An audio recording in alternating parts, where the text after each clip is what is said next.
Good evening, members, and welcome to tonight's head-to-head debate on the age-old question, does God exist? First, before I talk a little about the motion tonight and give you a little preamble of introducing the speakers, a couple housekeeping rules.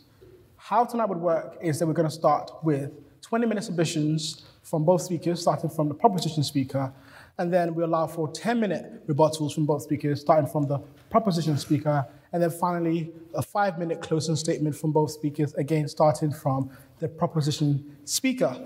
Hopefully, given the time permits, there might be chances for 1 or 2 audience questions that must be proposed to both speakers. So think about that when you are chosen for your question. So, does God exist? This head-to-head debate will reflect on the age-old question, which has been considered by the philosophers and theologians for a millennia. Does God exist? Our 2 speakers will discuss the philosophical arguments for and against the existence of God, from a moral and logical arguments to those proposed by observed phenomena of the universe. Speaking first is Professor Richard Swinburne. Professor Richard Swinburne is an Emeritus Professor of Philosophy of the Christian Religion at the University of Oxford. He's an influential proponent of philosophical arguments for the existence of God and authored The Coherence of Theism, The Existence of God, and Faith and Reason. Speaking in opposition is Professor Peter Millican. He's the Gilbert Ryle Fellow and Professor of Philosophy at Hertford College. He questions the existence of God and is known for his work on David Hume, philosophy of religion, and moral philosophy. Could you join me in welcoming both of our speakers?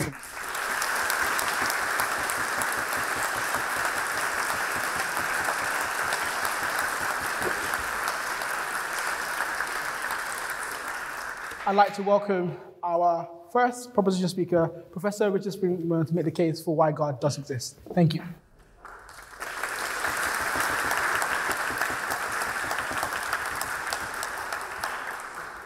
My reason for believing that there is a God is that the hypothesis that there is a God is the simplest and so most probable explanation of the existence of our universe and of its most general features. Most probable by the criteria of probability used in science, history, and other inductive inquiries.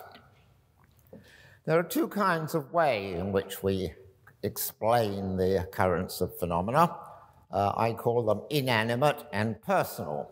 The inanimate way, which is used in the physical sciences, is you explain a state of affairs by a previous state of affairs and the operation on it of laws of nature. Thus, you may explain why the planets are where they are now because of where they were last year and the operation of Newton's laws. But there's a different way in which we explain quite a lot of phenomena, and that's what I call personal explanation. We explain various phenomena by the action of a person or other animate being who has purposes and beliefs about how they can be fulfilled and certain powers. Thus, if I wave my hand and you want an explanation of why I'm waving my hand, the explanation is I've got the power to wave my hand, I've got the purpose of drawing your attention, and the belief that if I do wave my hand, I will get your attention. So purposes, beliefs, and powers enter into the explanation. These 2 kinds. Now, for both kinds, the criteria are roughly the same, and they are on the handout, at the top of the handout, which should be available to you. In both cases, the criteria for that some hypothesis H is probable is that insofar as it is probable, you would expect the data, the phenomena which you observe.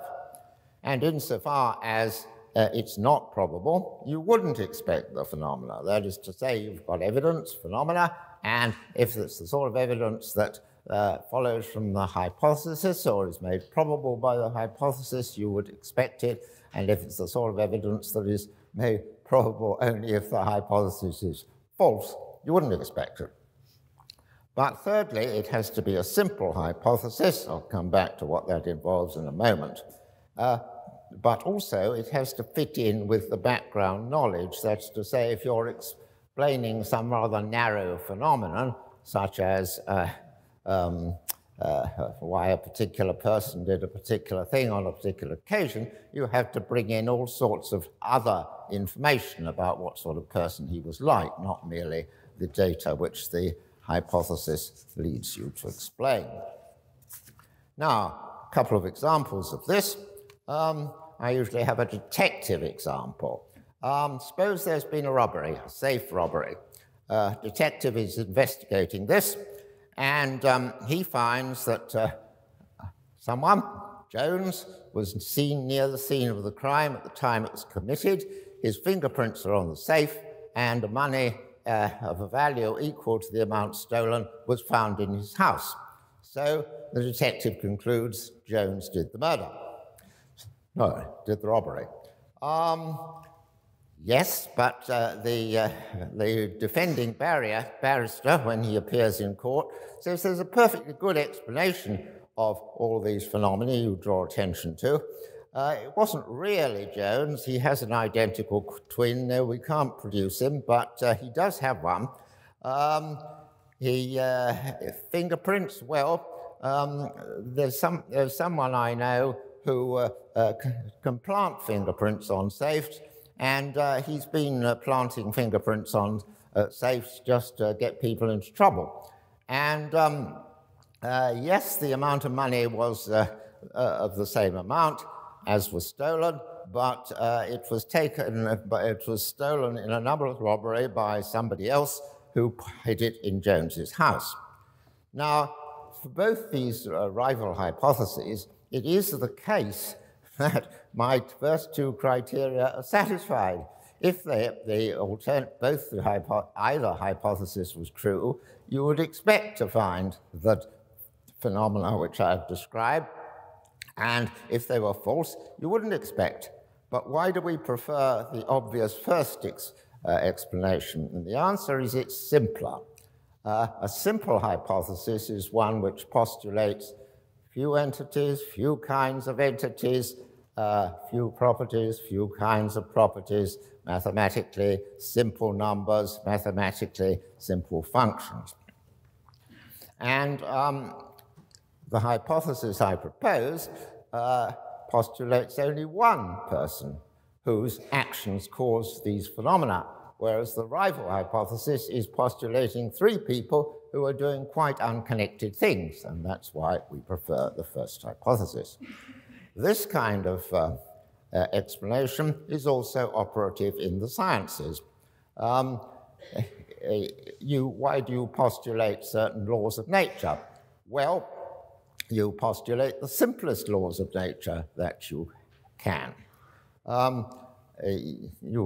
Newton's theory of gravitation was a very simple theory, had three laws of motion and its law of gravitational attraction.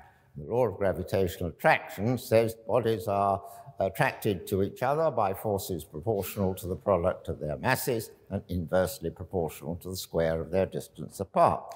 And that, by scientific standards, is a very simple hypothesis. But there are an infinite number of hypotheses which will also enable you to predict just those same data.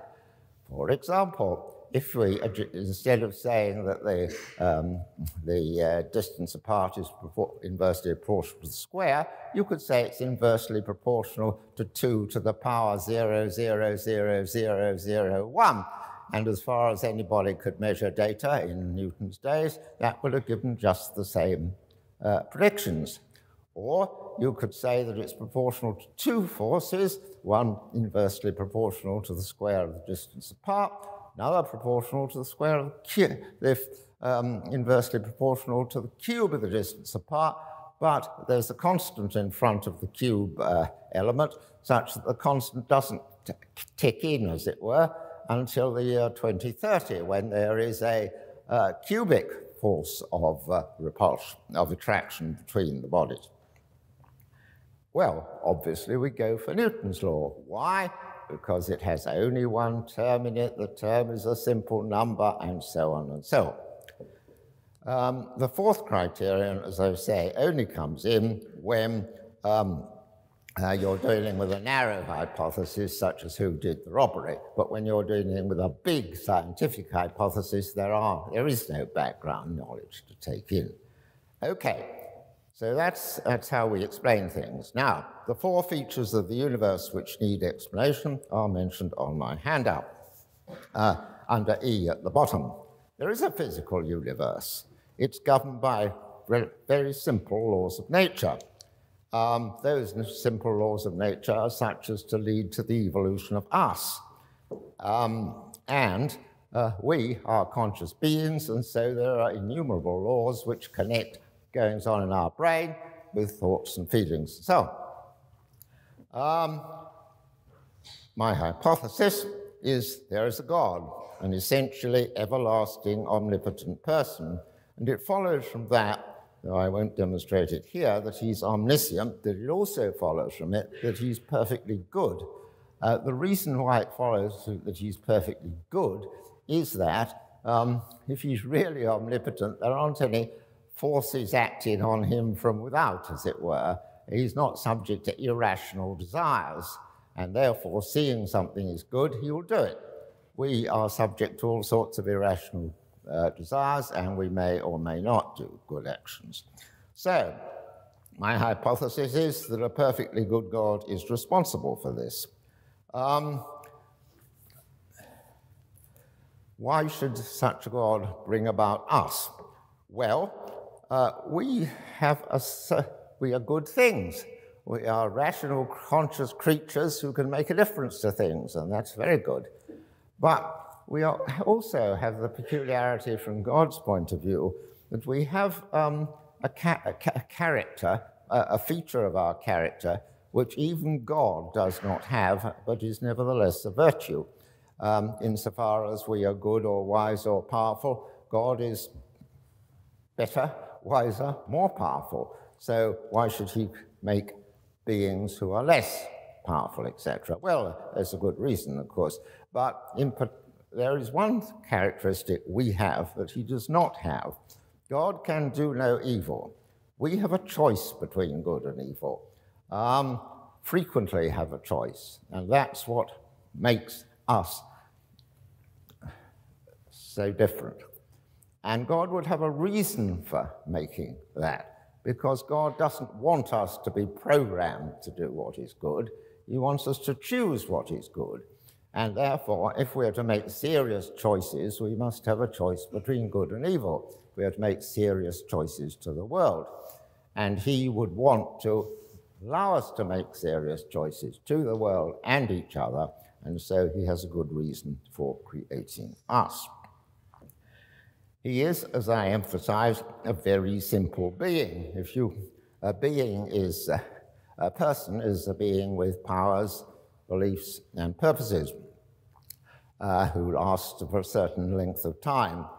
God, being essentially everlasting, exists for a length of time to which there are zero limits, and zero is a very simple number. He has infinite powers, that is to say, to his powers there are zero limits. So he has powers and knowledge and freedom to choose, subject to not doing evil, on which there are zero limits, and as I demonstrated, his goodness follows from that. Okay, so simple hypothesis. He has reason for making us, yes, but if there are to be us, well, we need bodies, and therefore there must be a physical universe.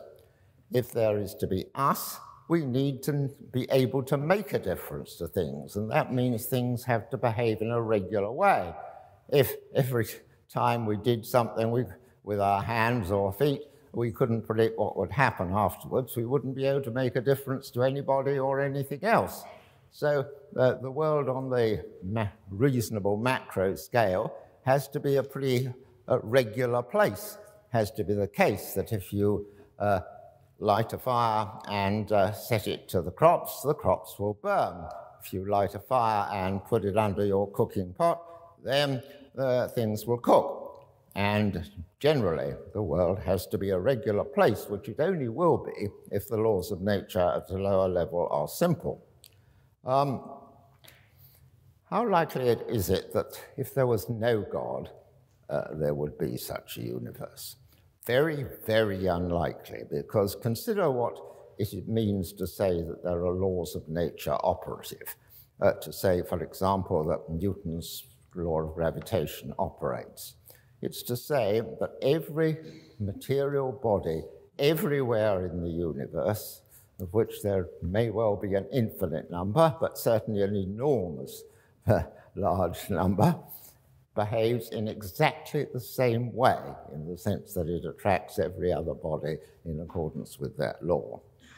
If it was a mere chance matter that these things were occurring, there might be every particle might be going its own way, like as if you have a pack of cards, there's no order to them. So there is every reason to suppose that if there was no ultimate source of this order, it wouldn't be there.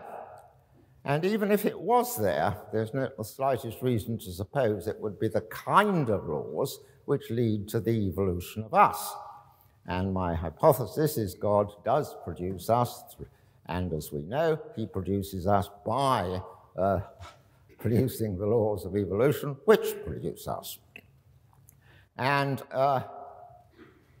we are conscious beings, and there's nothing in physics which will possibly explain, or could possibly explain, without bringing in innumerable other categories, why that is the case. And so why should we expect it? Well, if there's a God, we have every reason to expect it, because that's what our being, that's why we're valuable, because we are conscious beings. So there is every reason to suppose that if there is a God, it's quite probable that we would find these phenomena that we do. It's not at all probable, not in the least probable, that if there's no God, we wouldn't, that we would find these phenomena. And it's a very simple hypothesis, and we don't need the fourth criterion for the obvious reason that God is postulated as the explanation of everything. So, but couldn't there be some, I've talked about personal explanations, couldn't there be some inanimate type of explanation? Well, the problem there is there's only one way in which laws of nature can be explained, and that's by other laws of nature. The very nature, you can explain Galileo's law by the operation of Newton's law, and maybe you can explain the operation of Newton's law by the laws of relativity theory. But you can only explain in the inanimate pattern where you explain by laws of nature and initial conditions. The only way you can explain laws of nature is by laws of nature. And these are regularities in the behavior of things which are very coincidental if there is no God. And so you wouldn't get a simple explanation. So the simplest and most probable explanation of all these phenomena which I have mentioned are the operation of God as creator, keeping, starting the universe off if it had a starting point, or if it didn't, keeping it in operation throughout all eternity, keeping the laws of nature operative, and these leading to us. But you will no doubt be thinking, not everything in the universe is good. There's a lot of evil, a lot of suffering and wrongdoing. And how can my hypothesis explain that if God is supposed to be perfectly good? Well, as I said, God gives us freedom, free will to do good or evil. But a free will where you could just make decisions which didn't make any difference to the world wouldn't be particularly worth having. What's valuable about us is that we can make an enormous difference to the world. And if God is not to program us to produce good, but really wants us to be co-creators, and it's surely good that he should be, then he must allow us to do evil as well as good. And that is to say, he must allow us to harm not merely ourselves, but each other and the world. And, but of course, there is other sorts of evil, natural evil as it's called. The evil of disease, accident, and so on, for which for which humans are not responsible. Not always. Moral evil, the evil that humans are responsible for, does include not merely the evil they deliberately bring about, but the evil that they, through negligence, allow to occur. But there is plenty of suffering which is not the fault of humans. So what's the point of that? Well, the point of that is just this, as far as we're concerned. If I am suffering from some disease or other, which is nobody's fault, my friends have a choice. They have a choice of whether to be sympathetic and try and get me cured, or whether to ignore me and be callous. And I have a choice of how to deal with this, whether patiently or not patiently. If the only evils in the world were those created deliberately by humans, we wouldn't have a great deal of choice. Humans are not totally wicked people. So it does need natural evil, which provides the opportunity for either doing nothing about it or doing something about it. And that is the value of most natural evil. But I've said that it's a good thing that we have free choices, and sure it is, and that's very important. But there is another thing to notice about these free choices. Each time we make a good free choice, it's easier of a certain kind, it's easier to make a good free choice next time, and conversely. If I tell a lie once, it's easier to tell a lie again. If, on the other hand, I'm courageous once, it's easier to be courageous next time. And so, the good of our free will is not just the good of the individual action, it's the good of we make ourselves. And God wants us to make ourselves. He wants us to make, not merely to make a great difference to the world, but to make a great difference to us, to make us the sort of people who would be worth keeping alive forever.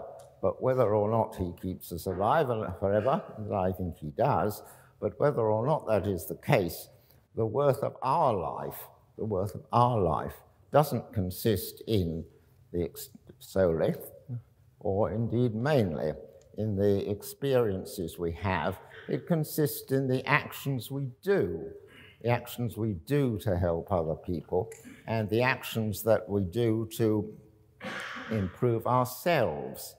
And in the course of time, we make ourselves.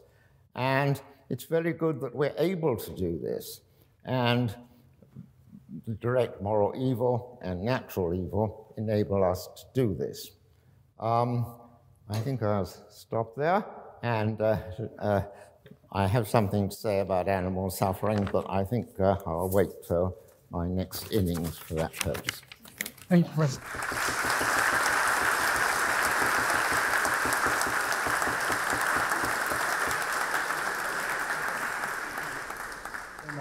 I'd like to invite the opposition speaker, Professor Peter Millican, to speak. Thank you.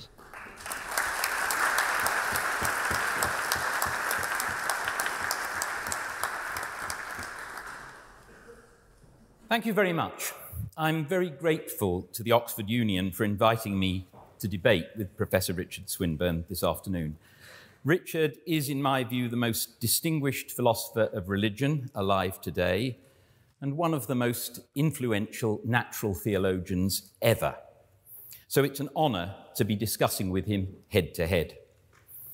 We have debated in the Union before, almost exactly 8 years ago, on whether religion harms society. But we first argued head-to-head around 42 years ago, when I was a final-year undergraduate of philosophy and theology, invited by Professor Basil Mitchell to present arguments against Richard when he visited our weekly class. The topic of my critical essay was his most famous book, The Existence of God, published shortly before in 1979, and that's my copy. That book developed from Richard's wild lectures of 1976 and 1977, the second series of which took place during my first year at Oxford. So his thinking about natural theology and the existence of God has been part of my life for a very long time and always prominent on my reading lists since I started teaching philosophy of religion. When I first heard Richard's lectures in 1977, I was a believer, anxiously worrying whether my belief was any better founded than that of the Christian Union fundamentalists I had recently encountered for the first time. They had shocked me with their simple-minded credulity in a Bible which I knew well as containing numerous obvious falsehoods. Consequent anxiety about the rationality of my own belief made me hugely interested in Richard's arguments and later motivated my change of degree programme from mathematics to philosophy and theology. After several years wrestling with my doubts, and despite the ingenuity of Richard's arguments, I ultimately found the atheist reasonings of David Hume more persuasive, which subsequently played a significant role in shaping the course of my career as a philosopher and Hume scholar. Given this context, therefore, I propose to focus all my attention today on Richard's own theistic arguments and will not consider those that he's not emphasised in his own works, such as the ontological argument, on which I think we pretty much agree. Nor shall I argue for atheism quite generally. I shall target exclusively his own theistic position and ignore alternative doctrines that he rejects, such as that God is outside time or omniscient about future free human actions. So I'm treating this as an opportunity, a very welcome opportunity, to question Richard and probe him specifically on the ingenious arguments that he's given. And I want to go through, just rehearse some of the key moves there and make some comments on them. I did a rather large handout. I was expecting actually to be able to project things and kind of talk about them. I don't intend to read everything on the handout. If you want the handout and don't have it, I shall put it online on www.millican.org shortly. But it contains quotations from various passages from Richard's works. Obviously, I did not know in advance exactly what he would be saying today. Okay, so first of all, Richard says there are two kinds of explanation, which he calls personal and inanimate. And the idea is that since the physical world cannot be explained entirely by an inanimate explanation, because after all we're trying to explain everything in the inanimate world, we are driven back to personal explanation as the only alternative, and indeed he wants to say that it is a satisfactory alternative. So a couple of points I just want to make here by observation. I mean, first of all, there are other methods of explanation. I mean, for example, one can have purposive explanation of the behavior of an inanimate object, such as a chess computer. You know, why did it play that move? And the perspicuous explanation of why it played a particular move is usually not in terms of the electronics, it's in terms of the laws of chess and the fact that it's been following a certain algorithm. Notice also that one can have inanimate systems that have evolved in such a way that their behavior is purposive, animals and plants being obvious cases. In many cases, that behavior can be explained by things like the logic of evolution. So the idea that it's all either mechanical or personal is incorrect, but I'm not sure that Richard would have any objection to that. It's simply an observation I make. Now, Richard puts a huge emphasis on simplicity.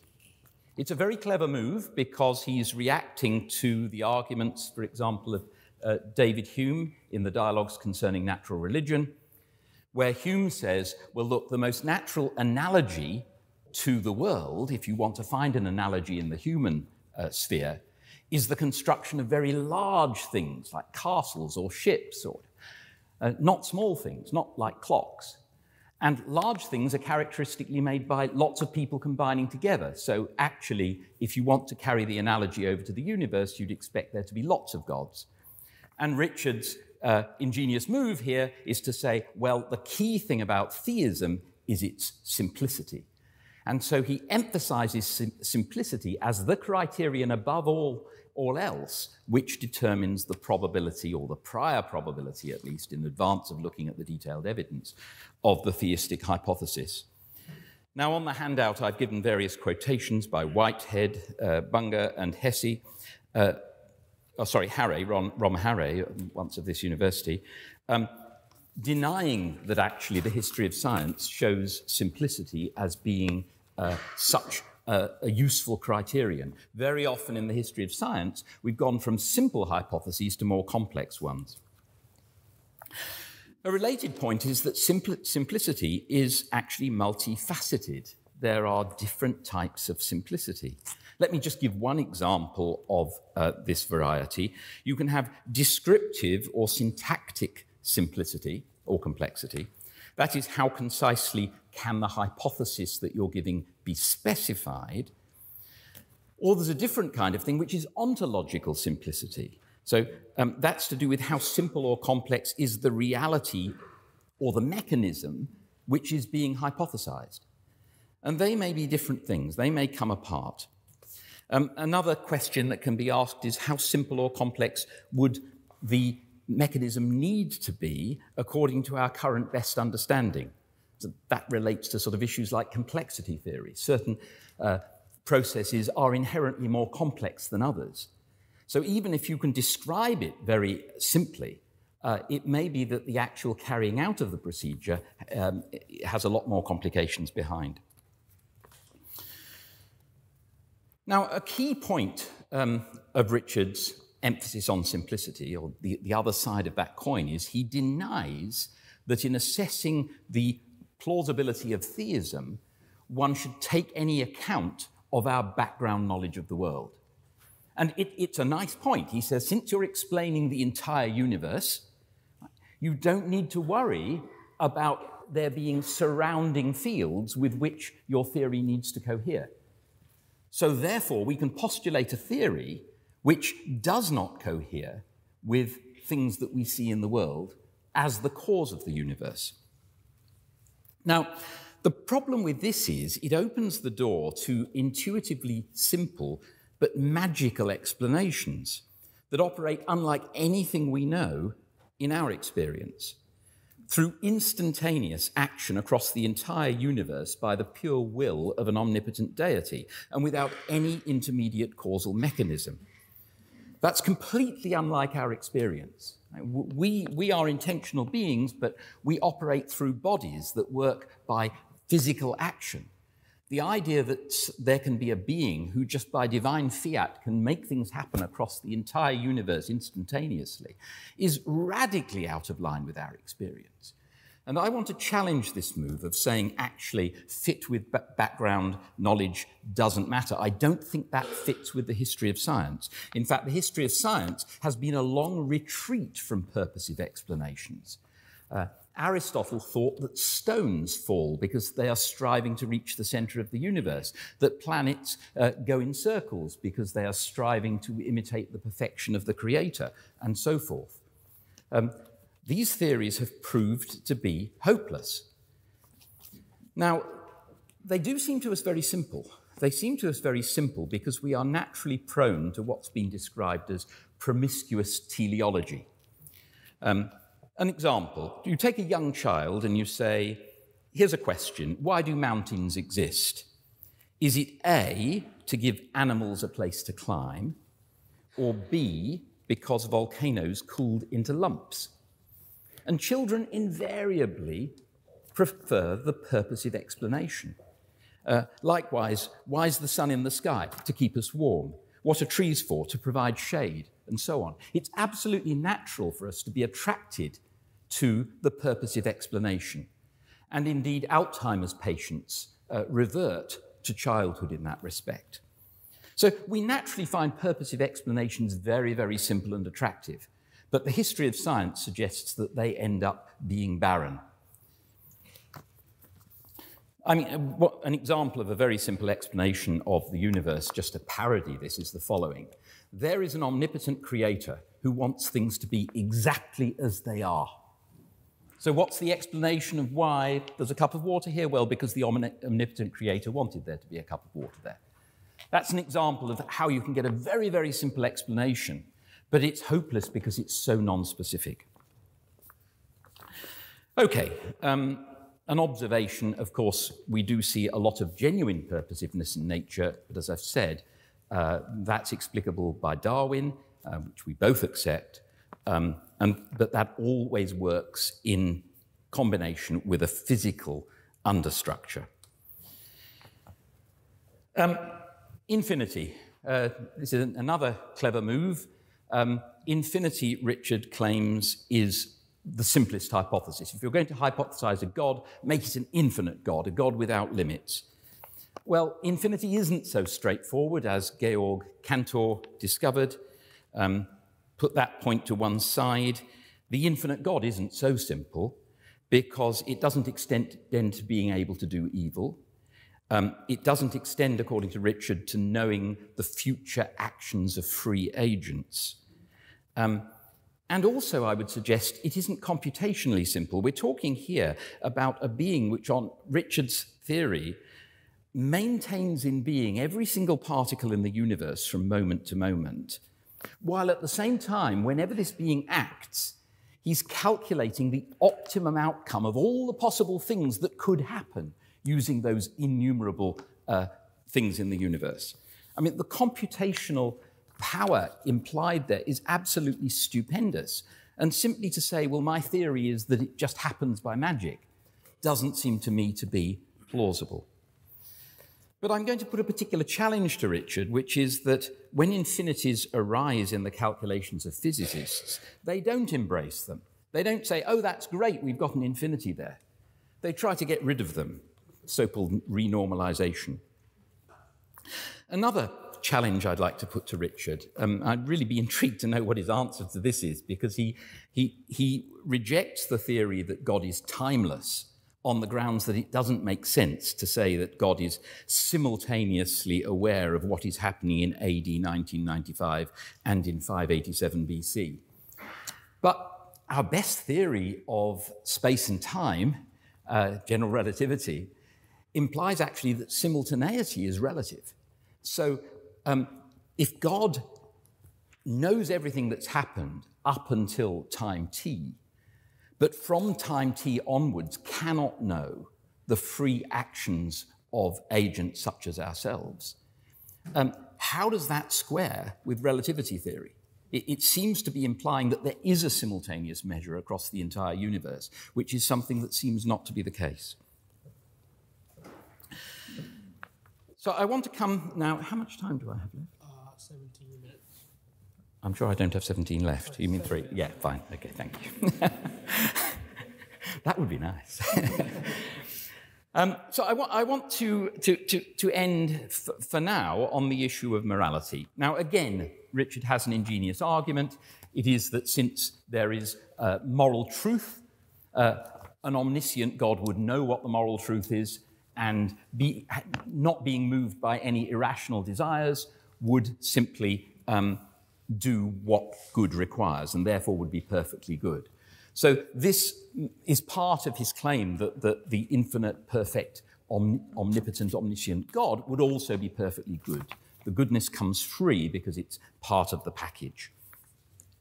Now, I'd like to know more about Richard's moral metaphysics and epistemology here, because he is postulating a view of morality which makes it a necessary a priori sphere, quite independent of the actual existence of humans. It's something that can influence God even in the absence of any empirical world.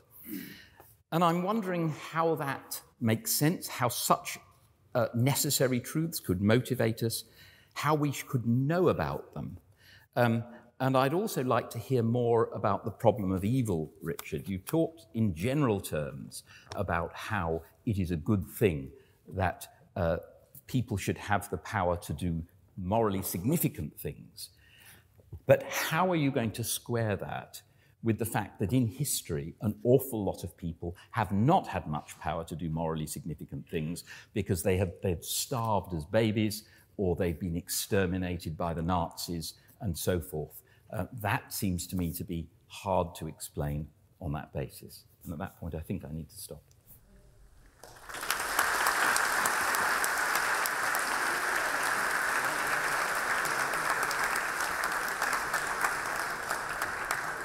Well, I think the rules are I have only 10 minutes to answer these objections, and it will take me about 2 or 3 minutes to answer each of them, and there are a lot of objections, so I'm afraid I'll have to leave you with the floor on a number of them.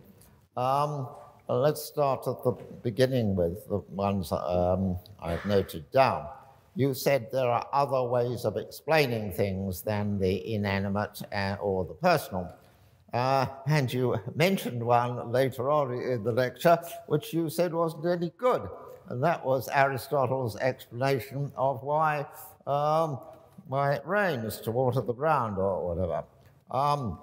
That is to say, there's a lot of teleology in explanation of natural phenomena, not teleology in the sense of explaining it by somebody's purpose for the future, but explaining it by a future purpose, which is nobody's future purpose. And that doesn't seem to me to make sense, a purpose that's nobody's purpose. And even if it does make sense, all other explanations of that kind which have been around have been superseded by explanations of one of the two other kinds that I have mentioned. Aristotle's explanation is not with us. Evolutionary biologists often talk about the purpose of the eye and that sort of thing. But when you examine more closely, what they mean by that is that if the eye wasn't like that, it would have been eliminated, and it wasn't eliminated because it subserved some further function, which was a function which kept the animal alive. So I don't think there are any other explanations, or at any rate, any ones that don't quickly disappear, of any phenomenon. So these are the two. And it's pretty obvious to us that we often do things in order to achieve goals. And this is so obvious to us that it ought to be a datum rather than anything else. I am here because I promised to be here, and I sought to fulfill my promises. And we make plans for the near and far future, and we do things because we made these plans. So we obviously direct our lives by purposes, and our purposes are guided by our beliefs as to what will be the consequences of the actions for which we have powers. So I think there aren't any other kinds of explanation, of causal explanation, that is, of phenomenon. Now, you say that sometimes science prefers the less simple explanation. My view of simplicity, which I might have said out loud a little while ago, and which you might have quoted me, is that the simpler explanation is the more probable explanation, but that doesn't mean it's necessarily the true explanation. We have three or four criteria involved. And of course, if your explanation, however simple, runs up against the data, runs up against phenomena occur which you haven't predicted, then you have to abandon the simple one and go for the next simple one. But the point is the simplest of which, for which the first two criteria are satisfied to some extent, is the most probable. And yes, science does sometimes move from more simple to complicated explanation. Very simple example, the Boyle-Charles law, PV equals KT, was superseded by the van der Waals law, in which there were a few more terms. Yes, why? Because the latter gave more accurate predictions.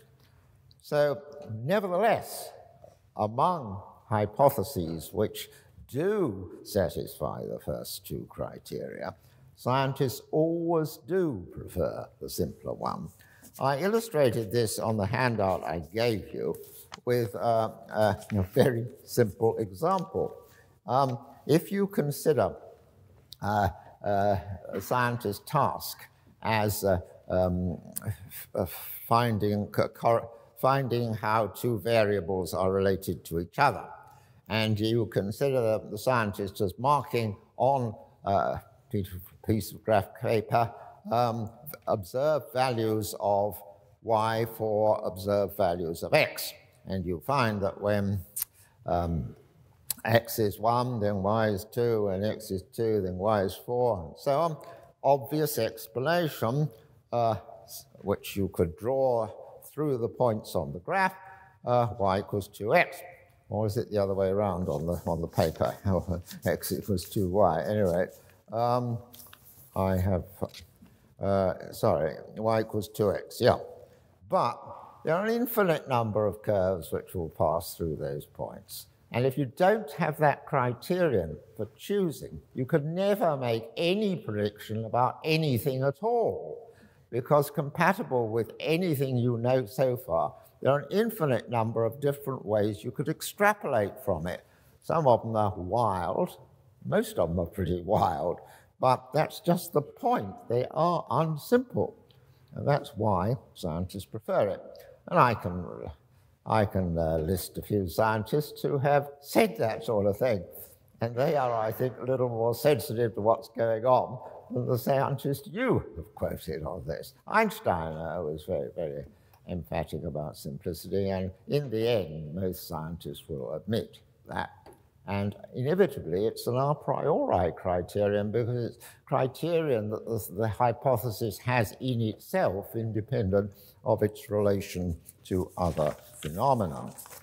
Now, the next one I have put is, yes, well, we postulated, Peter objected to my dismissing all our knowledge of how things behave in the world, the wider field.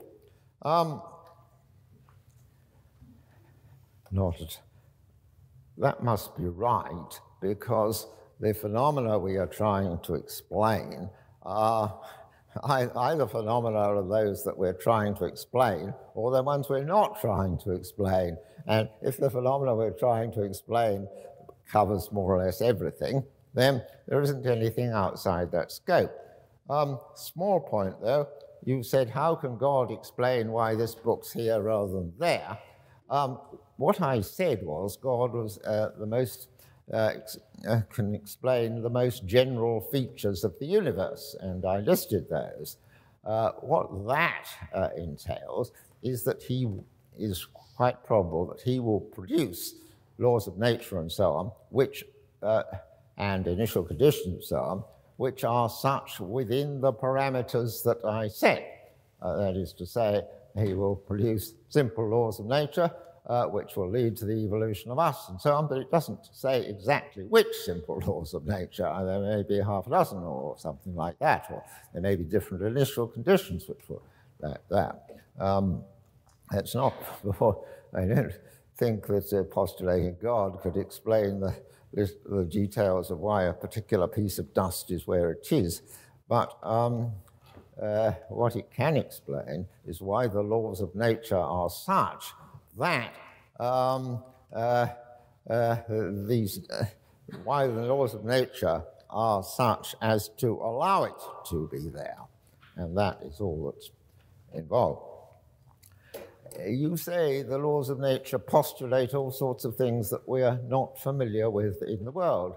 That is true, but of course physics does exactly the same. Physics, modern theoretical physics, postulates entities behaving in quite extraordinary ways that you don't see on the large scale. Photons, which are both particles and waves.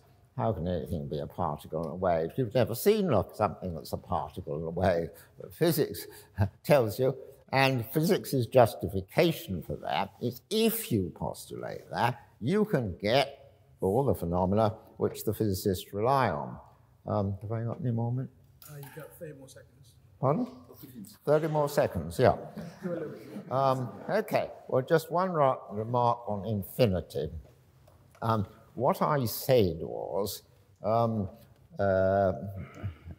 God is infinitely powerful and so on. My infinity was a characteristic of a property. Cantor, whom you brought in, who has a very complicated theory of the nature of infinity, was concerned with objects, and to define what it is there to be an infinite number of objects leads you a long way. I'm not postulating an infinite number of objects. I'm postulating one object, and I'm postulating zero limits to the properties it has. I could say a lot about morality, but no, I think it's your turn.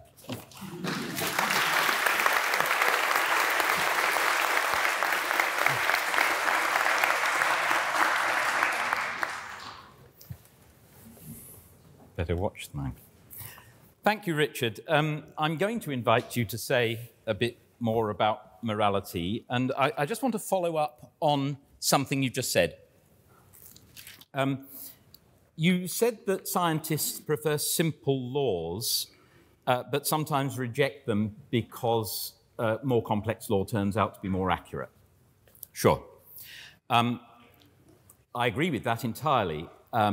I also agree that if you have two laws that are equally precise and accurate, equal scope and so on, then obviously you'd prefer the simpler one. But simplicity normally goes along with less precision, less specificity. And this is clearly true in the case, two of the cases you mentioned. So in the case of quantum mechanics, the supposition of wavicles, or whatever you call them, in quantum electrodynamics leads to predictions that are accurate to something like 10 decimal places or whatever. Experimental results just prove to be fantastically accurate. Whereas the problem with theism is, it seems to me, that it's so general that it's hard actually to say what would count against it. And here we come again to morality, and I'd like to say a little bit more about that. So we're talking about the issue of the problem of evil, and Richard's approach there is to say that it is actually a great good that people should have the power to do evil, and a good that they should have the power to do evil that can make significant harms for others. Now, Richard takes this quite a long way. So in a discussion with Bart Ehrman online, I'll just read what Richard said there. If our life is in some way of use to others by our suffering, as well as what we do, that's a great good for us. A great good for us, even though not the greatest. Coming to the starving children, by their availability to suffer, just as by the availability of the victims of the Holocaust to suffer, not merely were choices made for other people, but because those choices were made for other people, it was a great good for the victim that they were allowed to be agents who provided the opportunity for other humans to make choices for good or ill. If there wasn't the possibility of the children starving, then it wouldn't matter what we did with our money or with our lives or with anything. But because there is that possibility, it does matter. And those who are the vehicle, albeit the unknowing vehicle of this, are greatly benefited by that. Now, I find that kind of claim extraordinary because we've got here that appalling things are being licensed in order to provide significant moral freedom for some agents, the ones who are able to do great ill by slaughtering lots of them or bringing it about that they starve. And yet that is claimed here to be a good for the victims because they are a vehicle of enabling this moral seriousness. Now, I find that hard to square with any view of morality that I would endorse, but it also seems to me to be a serious problem for a different reason. So Richard holds that we are fundamentally souls, immaterial souls, who are, as it were, contingently attached to bodies. And when we die, our soul, if we deserve it at least, will go to heaven and be immortal and so forth, or at least potentially immortal. Now, that seems to me to be very, very hard to square with evolution. It seems to me extremely hard to square with the fine-tuning argument, which I know Richard endorses, but he's not talked about today. Incidentally, I think that's the most interesting and potentially strong argument there is for God. But it requires the hypothesis that God set things going in such a way that the world would evolve so as to make it possible for complex life forms like us to evolve. But it's hard to see why you need to go through that long physical process of 13.8 billion years if ultimately the bit that matters just gets put in there by divine fiat, when a suitable body comes along and the soul gets created.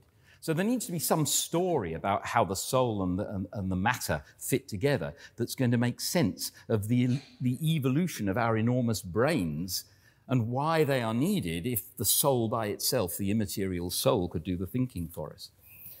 But I want to end with a sort of speculation which seems to me to be in line with the sort of moral vision that Richard has been sketching.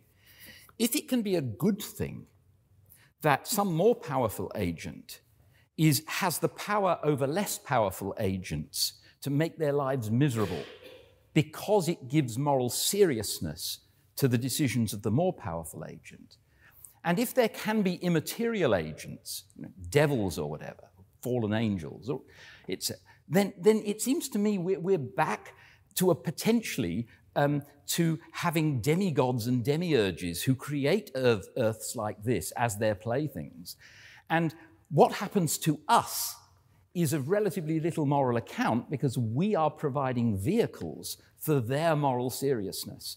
So obviously I'm not proposing that as a serious cosmogony. My point is simply that if you have a theory which allows such latitude, which allows such appalling things to happen and say those are perfectly consistent with an almighty, all-good God, then I fail to see how you can square the empirical evidence or claim that it points more in that direction than in the direction of a perfectly evil being. It seems to me that when you're allowing that much latitude in the explanation, you could explain away the good in the world by appeal to an evil being, just as Richard is explaining away the evil in the world by appeal to a perfectly good being. And in those circumstances, it seems to me the reasonable conclusion is that the cause or causes of order in the universe, as David Hume would say, actually don't care tuppence for either good or evil.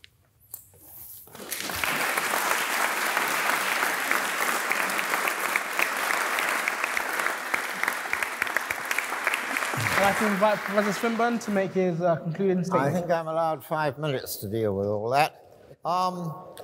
The world is a good place. There are a lot. Most people in the world are pretty good people, and they look after their families pretty well. Evil is a minor thing in the world, in the structure of things. The only being who has the right to allow us to suffer is our Creator. parents have a right to allow their children to suffer a little. They force discipline on them, and children don't like it very much. And the state, likewise, has certain very small rights. But the rights of state and children arise from their being, to some very small extent, the source of the existence of the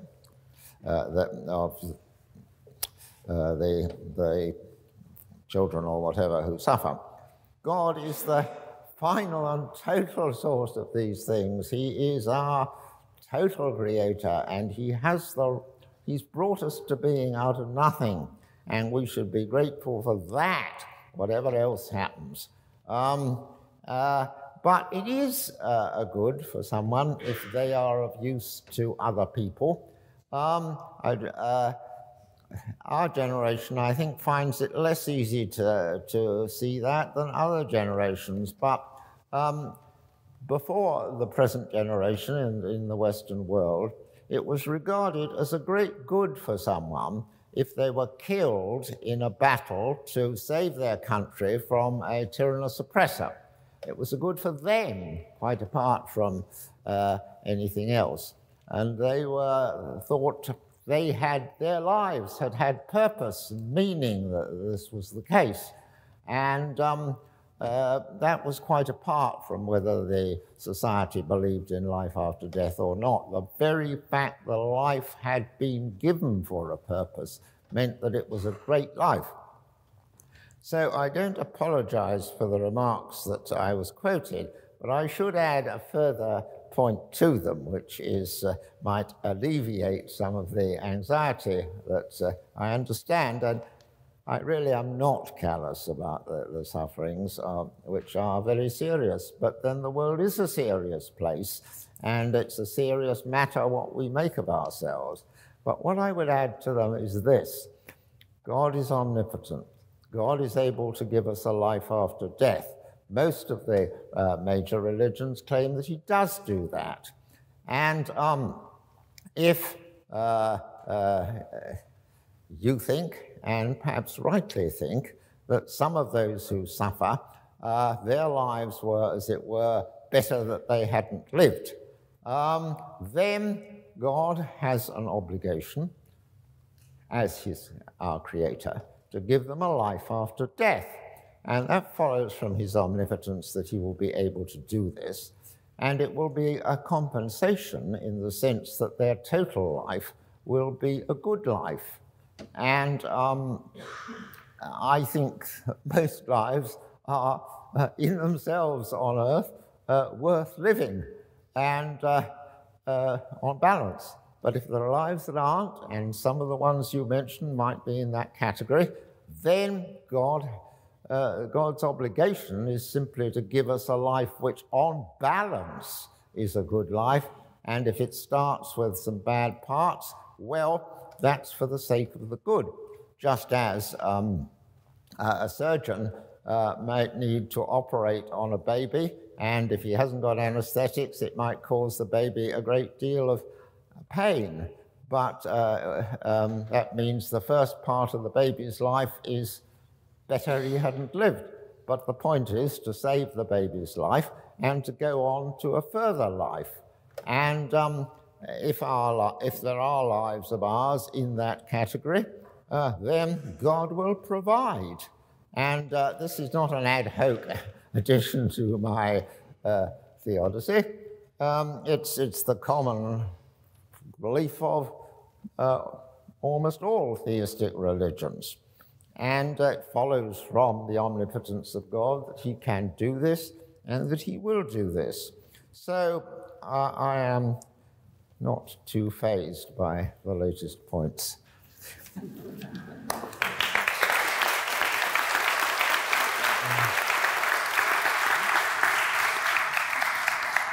Thank you, Richard. I probably went a bit over last time, didn't I? So I'm all right, am I? Okay, fine, thank you.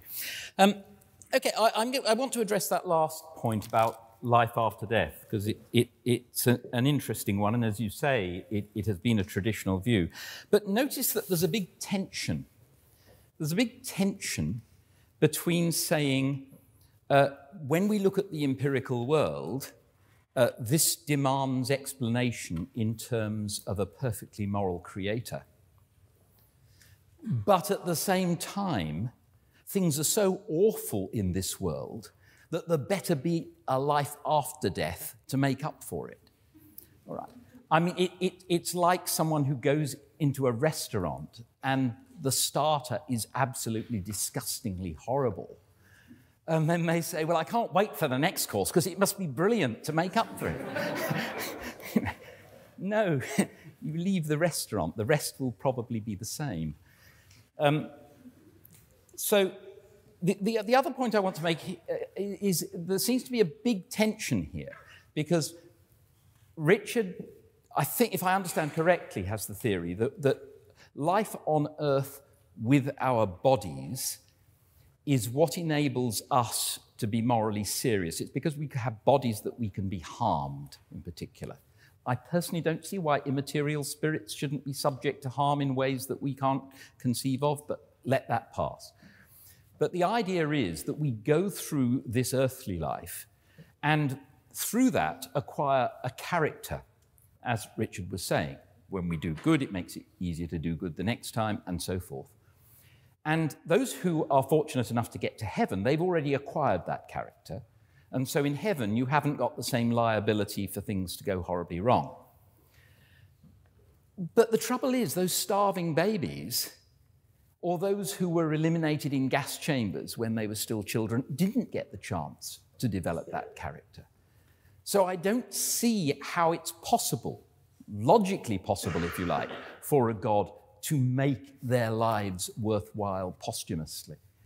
And that seems to me to be a serious moral problem. But anyway, overall, I think the problem of evil is the crucial problem. But again, I want to emphasize that you've got this very simple and elegant theory, and I don't deny it is simple and elegant and ingeniously worked out.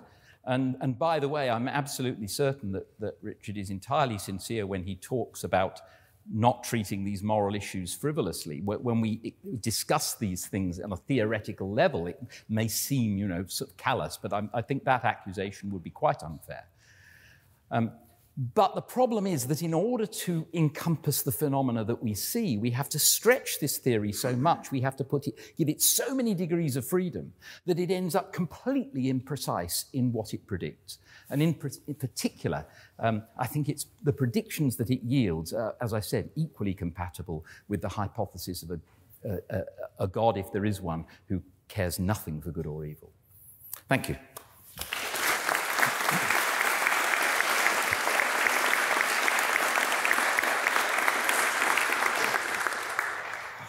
Thank you. Unfortunately, that's it for tonight. No more questions. Thank you all for coming. I'd like to welcome you all in joining me in applause for Professor Millican and Professor Swinburne.